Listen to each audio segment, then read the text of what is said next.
wife and I were together, and I saw a man limping, and so I asked him if he had a back problem, and he said, "Well," he said, "I've got I had an accident. My horse fell on me and crushed my hip, and one of my legs is shorter than the other one, and I wear a lift, but it causes me all kinds of problems." And so the guy's wife was with him, and she was the head of the nurses at the hospital.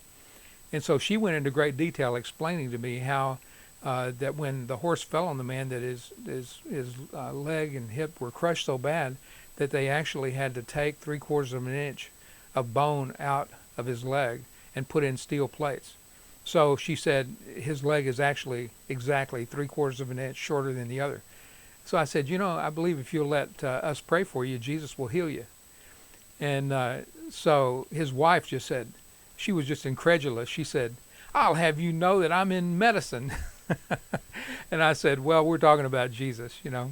So anyway, he sat down and held out his legs, and his wife checked it out, and sure enough, one of his legs was exactly 3/4 of an inch shorter than the other one.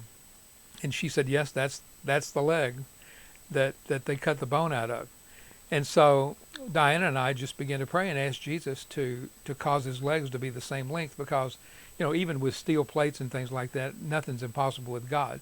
And so we prayed for quite a while, actually, to the point of embarrassment. And the guy's wife was just acted like she just wanted to run out of there. But he was real patient. He was a well-known businessman in the town, and he just patiently was waiting, while we prayed.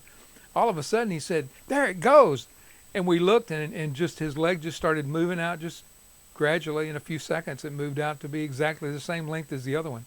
And his wife came over there and looked at that, and she just started shuddering and trembling, just violently trembling.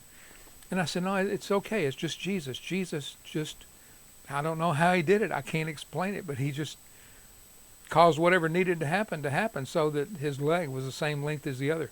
So you should have seen his face and the grin he had on his face when he took that lift out of his shoe, and he held it up and he said, "I won't need this anymore." So Jesus is the answer and the explanation for the things that we can't explain.